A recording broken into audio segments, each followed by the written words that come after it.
السلام عليكم saaxiibayaal kusoo dhawaada muuqaalkeena aan kusoo qaadanayno types of RCC columns noocyada kala duwan ee columnyada loo qaybiyo iyadoo laga fiirinayo shape-ka okay ama qaabka uu u yaalo nooca ugu horeeya isla arkayna wuxuu yahay waa square ama rectangular columns magaca ka dareemaysa cross sectionkiisa ama area-diisa wuxuu yahay square ama rectangle okay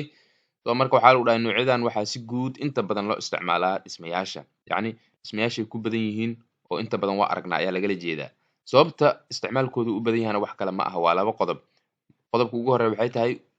waxaa fudud shatteringkooda waxaa waa formwork in loo xiro yacni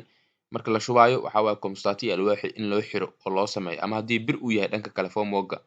in la xiro aaday u sahlan tahay sidoo kale birta dhigitaankeedana aad ayay u sahlan tahay oo ma dhib badna labadaas marka qodob awgood ayay waxay yihiin kolomyada noocan oo kale ah kuwa ugu badan ee si guud loo isticmaalo noocyada kolomyada marka waxaa lagu dhahay waa cost effective okay yacni jeebkay u roon yihiin ma aha wax qaali ah aad qaali uma aha okay ma lacag badna sidoo kale waa simple ama way fududahay in la dhiso nooca labaad waxaa loo yaqaanaa circular columns waa column wareeg ah column markaa fiiriso area-diisa ay tahay circle ama goobo okay inta badan waxaa la isticmaalaa lagu yiri noocyadan marka aan rabno aesthetic okay waa qurux waa shaqada uu noo qabanayo ama aan u isticmaalayno ama uuna siinayo waa qurxin okay kolomyada noocan oo kale marka quruxda laga eego kuwa hore way ka fiican yihiin circularka qurux ahaan fiican marka quruxdaas xaggee looga baahan yahay elevation waa okay guriga haddaa og tahay noocyo kala duwan oo views uu leeyahay mar waxaa la dhahaa plan waa guriga balaankiisa isiyaa lagu leeyahay 2D balaankiisa balaanka maxaa laga wadaa roofka kore marka laga qaado ee dusha sare laga soo eego waxa kuu muuqanayo sectionaa jiro section waxaa waaye specific location ama bar cayiman ama qayb cayiman oo gurigaada kamid inaad jarto oo kadib aa fiirido waxa kuu muuqanayo okay elevation aa jira elevation waa side view waa dhinac marka ka eegto waa ama frontiga ka istaag ama back side ka istaag ama labada side istaag so marka waxaa inta badan og tahay markii yacni laga hadlaayo elevationka waxaa inta badan aad loo qurxiyaa dhinaca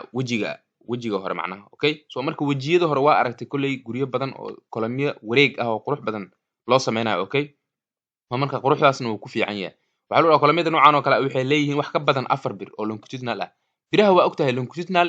iyo waxaa loo qaybiyaa birta kale oo linkiska ama stirrupiska ama sometimes spiralka la dhaha hadba kolomka ay ku jirto nooca ayay ku xidhan tahay okay so marka birahaas 4 bir oo ka badan yacni waxaa ogaataa meeshaas waxaa ka fahmay rectangle-ka 4 bira ugu yar okay bir halkaanay ku jirtaa birta kale waa tan ahaa tii kale waa tan ahaa midda kale waa tan 4 bira ugu yar marka column-ka square-ka ah ama rectangle-ka ah 4 bir oo longitudinal oo u baahan yahay okay balse midka oo circle-ka ah circle-ka muxuu kaaga baahan yahay more than 4 bars warka uu kuu sheegayo waa intaas waa okay more than 4 bars kaas marka waa aan ka faa'iideysanay 6 bira laga wadaa 6 bir waa inuu yeeshaa minimum sidaas koodad ka qabaan okay saddexda waa kuwaas 4 okay 6 bir ayuu kaaga baahan yahay oo longitudinal reinforcement marka asaaba kuu sheegay wuxuu ku leeyahay birahaas marka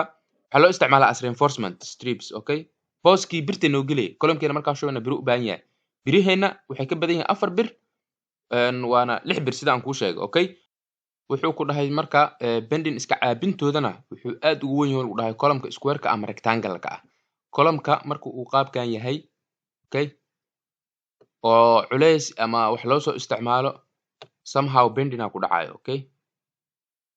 okay bending ayaa ku imaanaya so marka labada column marka la isla barbardhigo kan square-ka ay rectangle-ka ah iyo circle-ka marka la isla barbardhigo bending-ka waxaa aad isaga caabiya oo bending iska caabintooda uu badan yahay column-ka circular-ka ah warka lagu sheegayo waa intaas okay bending-ka waa taqaan waa calooshan shayga uu sameynayo waa okay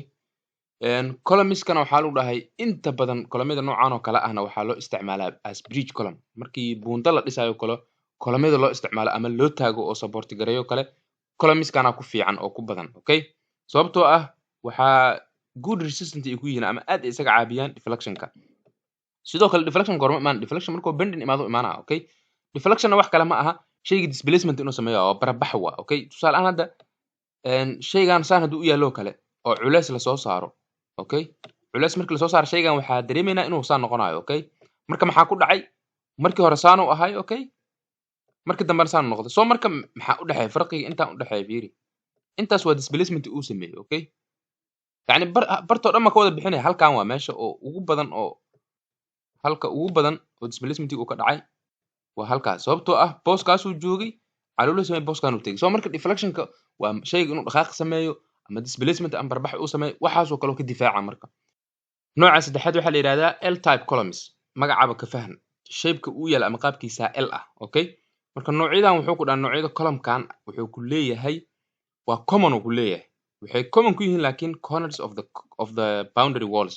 waxaa jira guriga marka la dhisaayo derbi xindaab oo loo soo wareejiyo okay derbiyadaas oo kale meesha corner ku ah ama geeska u eg maxay u ekaanay L ay u ekaanay okay saas u ekaana okay marka meeshaas ku badan yihiin uu ku leeyahay inta badan nooca afraad marka maxaa loo yaqaanaa waa T type columns waa shape-kooda T ah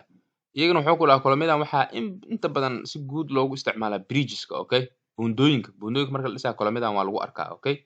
nooca shanaad marka waxaa la yidhahdaa Y type columns okay column-yadan waxaa loo isticmaalaa uu ku yiri bridge okay buundada ama flyover construction marka la dhisayo labadan marka bridge iyo flyover sometimes dadkan isku khaldana laga yaabaa laakiin bridge waxaa waaye waa buunda laga dhiso meel yacni obstruction uu ka jira maritaankeeda tusaale ahaan biyaa fadhiyo baliyaa fadhiyo webiyaa fadhiyo meeshaasoo kale ka gudbitaankeeda buunda le lagu gudbaa okay balse flyover marka lagu dhaha waxaa waaye waddo dhisnayd ayaa waxaa la dul marsiinaa waddo kale waxayna ku badan tahay magaalada macnaha kuma badna tan meelaha biyaha iyo kuma badna okay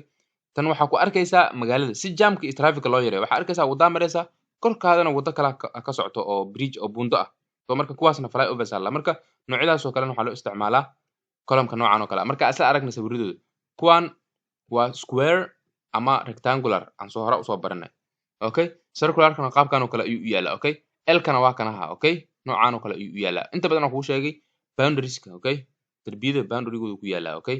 meesha L-ka ah waa macnaha square ah meesha kanna maxaa waaye waa T inta badan buundooyinka iyo meelahaasaa lagu arkaa sidoo kale kanna buundooyinka meelahaasaa lagu arkaa qaabkiisa Y ah okay inaa isla fahanay ayaa rajeynayna saaxiibayaal